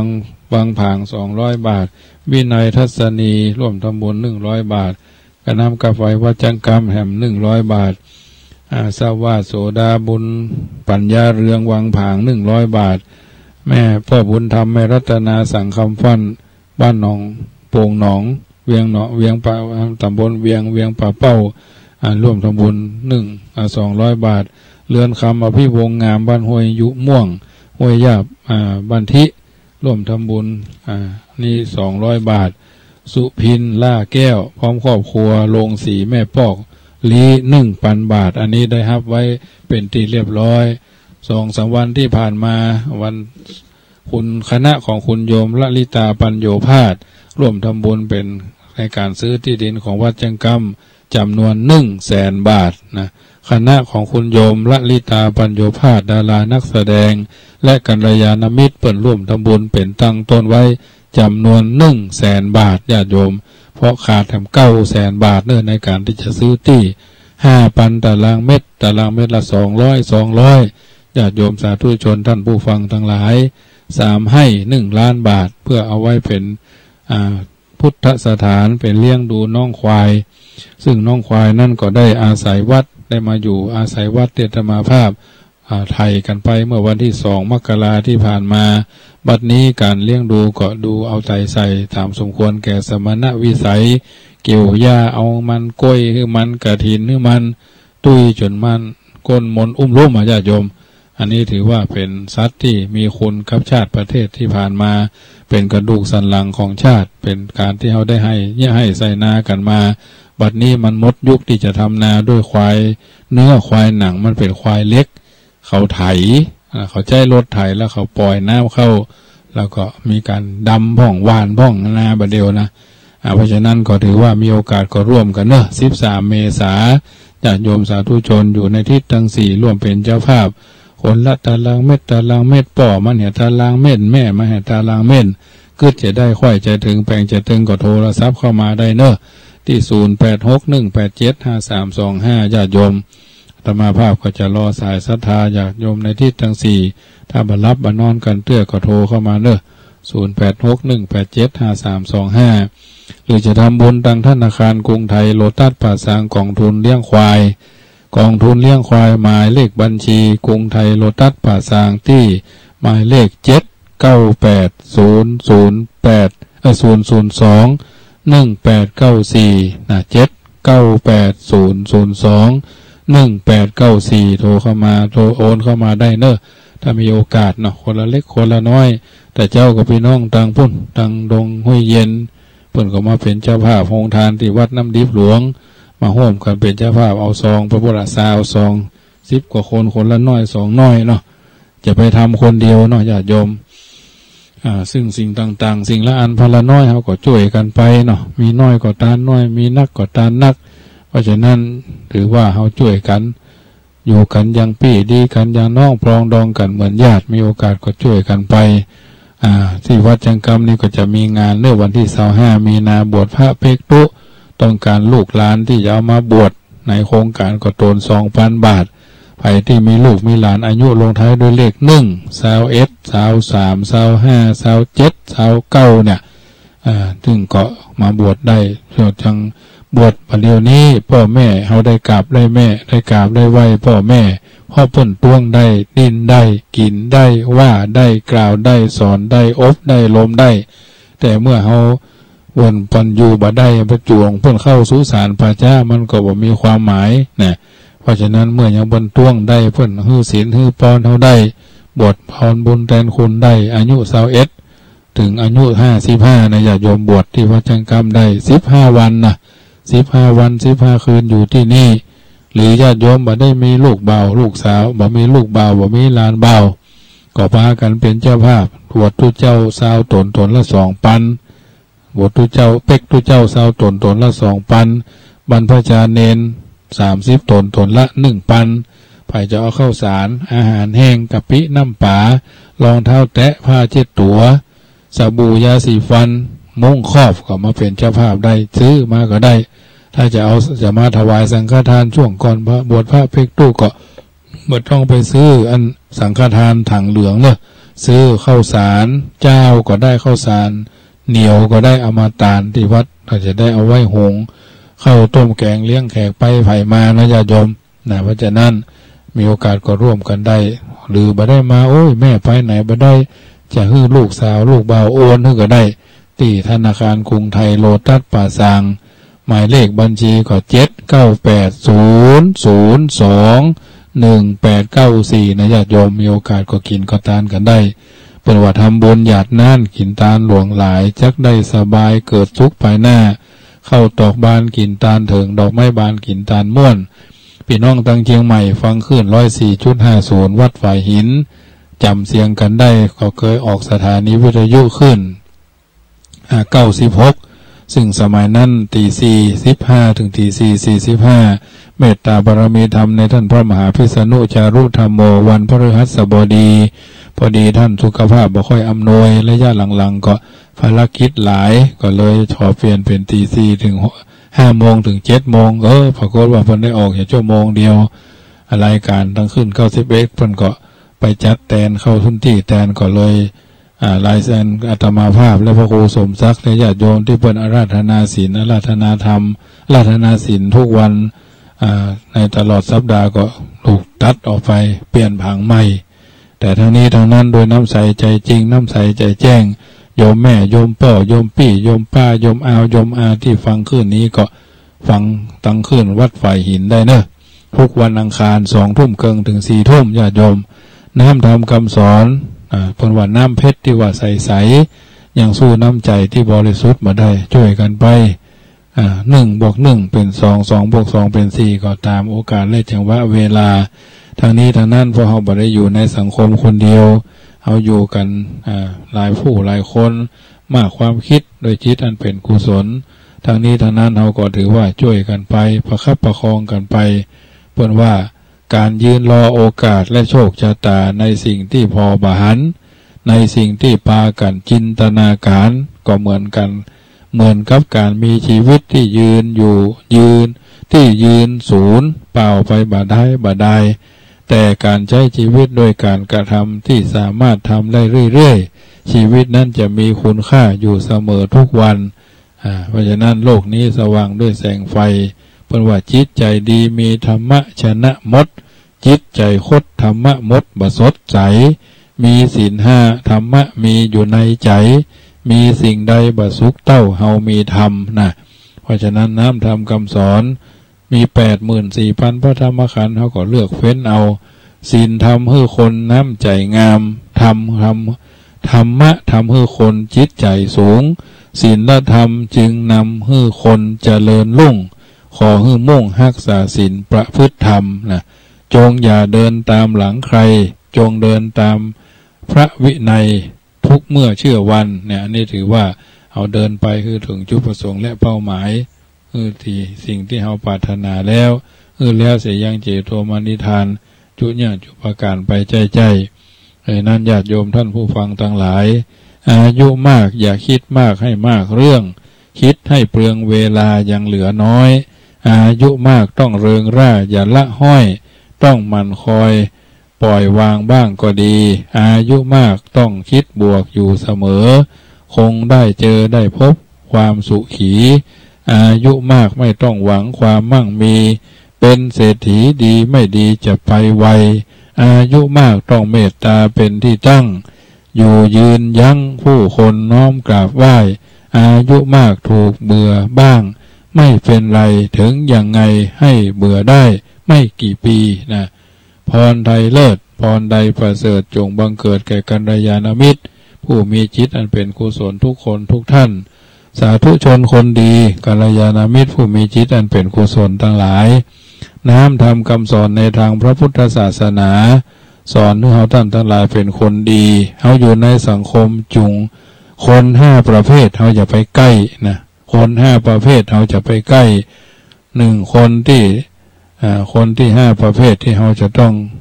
ศึกษาเขาให้ละเอียดถี่ถ้วนว่าคนสำเร็จคือคนที่ทำจนได้คนที่สำเร็จคือคนที่ทำบ่ได้แล้วยังทำต่อคนที่ล้มเหลวคือคนที่ทำบ่ได้แล้วล้มเลิกคนที่บ่มีค่าคือคนที่คิดแต่บ่ทำคนที่มีภาระคือคนที่บ่คิดนะคนที่เป็นภาระคือคนที่บ่คิดและบ่ทำอย่างเลยนะคนสำเร็จคือคนที่ทำจนได้คนที่จะสำเร็จคือคนที่ทำไม่ได้แล้วยังทำต่อคนที่ล้มเหลวคือคนที่ทำไม่ได้แล้วล้มเลิกคนไม่มีค่าคือคนที่ไม่คิดแต่ไม่ทำคือคนที่คิดแต่ไม่ทำคนที่เป็นภาระคือคนที่ไม่คิดและไม่ทำอะไรเลยเพราะฉะนั้นญาติโยมท่านสาธุชนผู้ฟังทั้งหลายปัญหาเข้าใจยาก7ประการที่พระพุทธเจ้าตรัสไว้ว่าสิ่งที่คมที่สุดในโลกคืออันหยังสิ่งที่คมที่สุดในโลกคืออันหยังก็คือลิ้นของมนุษย์เพราะว่าด้วยลิ้นมนุษย์ใส่ร้ายคนอื่นทำร้ายหัวใจคนอื่นทำร้ายความรู้สึกคนอื่นได้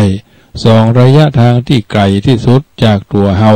คือระยะทางไกลที่สุดก็คืออดีตเพราะว่ามาบ้าภัยก็ตัวก็พระว่าภัยก็ตามสามารถย้อนปิกไปหาอดีตได้ดังนั้นเราต้องทำวันนี้ให้ดีที่สุดสิ่งที่ใหญ่ที่สุดในโลกก็คือความต้องการเพราะมนุษย์ส่วนใหญ่กลายเป็นคนเคราะห์ร้ายเพราะยอมตามใจต่อความยั่วยวนอกุศลฝ่ายต่ำดังนั้นควรระมัดระวังความปรารถนาอันยังที่นักที่สุดในโลกก็คือคำสัญญาหมายถึงอู้ง่ายแต่ทำยากหมายถึงอู้ง่ายแต่ทำยากนะอันยังเบาที่สุดในโลกคือปล่อยวางอันยังเบาที่สุดคือปล่อยวาง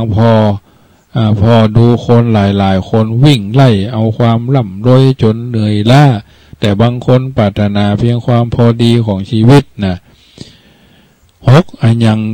ใกล้กับเฮามากที่สุดก็คือความตายนะความตายใกล้ที่สุดสำหรับเฮาเพราะว่าความตายเป็นสิ่งที่แน่นอนที่สุดเกิดขึ้นได้ในเสี้ยววินาทีนะญาติโยมนี่คือความตายอันยังใกล้กับเฮามากที่สุดสุดท้ายก็คือคำสุดท้ายอันยังที่ง่ายที่สุดในโลกก็คือร่วมกันแบ่งปันธรรมะนะอะไรง่ายที่สุดในโลกก็คือร่วมกันแบ่งปันธรรมะเพราะธรรมะสามารถเข้าไปถึงละอ่อนถึงผู้ใหญ่การแบ่งธรรมะคือการแบ่งปันน้ำใจกำลังใจซึ่งกันและกันเป็นต้นวิธีชีวิตในแต่ละเหตุผลของทุกสรรพสัตว์ในโลกชีวิตคนเฮาในเวลาบางเตื้อเฮาก็บ่จำเป็นต้องทำตามกฎหมายไปซะทุกอย่างแต่เฮาต้องทำตามความเป็นคนให้สมบูรณ์เพียงพอนะอย่าเอาชีวิตตัวเก่าไปฝากไว้กับพรหมฟ้าลิขิตอย่าลิขิตกับชีวิตตนเองที่พอบาหันชีวิตจะดีหรือบ่ดีหรือจะให้มันขึ้นอยู่กับตัวเองที่การกระทำบ่ใจลิขิตชีวิตที่กำอู้คนความคิดเป็นสิ่งที่ทรงพลังนักมากที่สุดสุขทุกข์ของมนุษย์อยู่วิธีคิดถ้าคิดเป็นก็พ้นทุกข์ถ้าคิดบ่เป็นก็เพิ่มทุกข์ทุกปัญหาทุกวิกฤตมีไว้เพื่อฝึกฝนด้วยสติปัญญาสาธุชนคนดีทั้งหลายชีวิตเหมือนเลข6กับเลข9นะชีวิตก็เหมือนกับเลข6กับเลข9เมื่อ6ล้มเฮาก็ต้องเดินลุกก้าวต่อไปชีวิตก็เหมือนเลข6กับเลข9ถ้าเฮา6ล้มเฮาก็ต้องลุกก้าวต่อไปญาติโยมสาธุชนทั้งหลายปิดให้ดีคือปากใจให้มากคือสมองกรองให้ชัวคือหูยกให้สูงคือใจนะ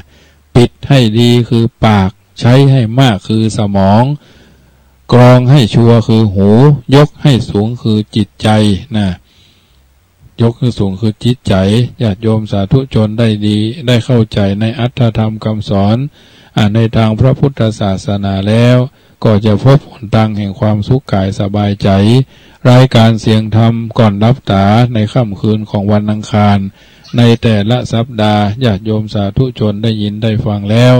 นำไปคิดให้ยาวนำไปสาวให้กว้างจะได้พบหนทางอาหารใจว่าอย่าอวดรู้อวดดีว่ามีศักดิ์อย่าหลงลักลาภยศสรรเสริญอย่าโอ้อวดรวยทรัพย์นั่งเพื่อนับเพลินอย่าลักเงินหลงผิดคิดวังวนทุกสิ่งที่กล่าวนี้ไม่มีเที่ยงจะมีเพียงก็แต่บุญกุศลเปรียบเสมือนเสบียงธรรมหนุนนำตนทุกแห่งหนแม้ยามตายวายชีวารายการเสียงธรรมก่อนรับตาหมดเวลาลงแล้วขอนำรายการจากท่านไปก่อนรัตนัตยานุภาเวนะรัตนัตยเตจสา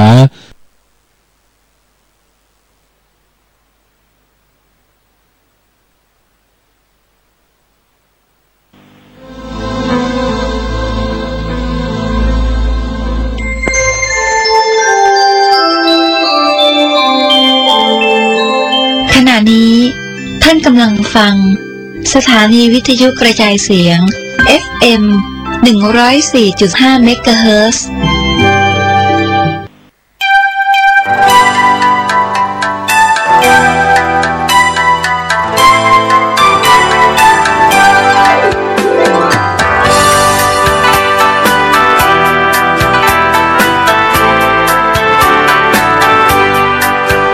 มาคะคืนเพ็ญเดือนสามแจ่มจันทร์งามเจิดฟ้า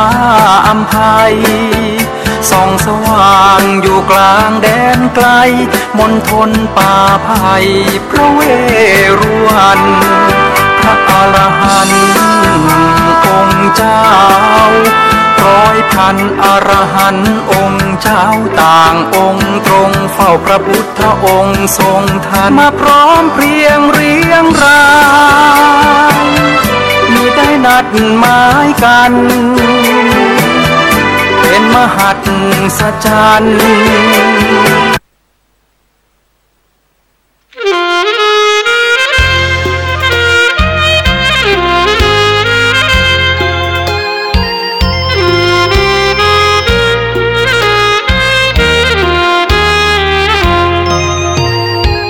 หลวงพ่อเจ้าคุณ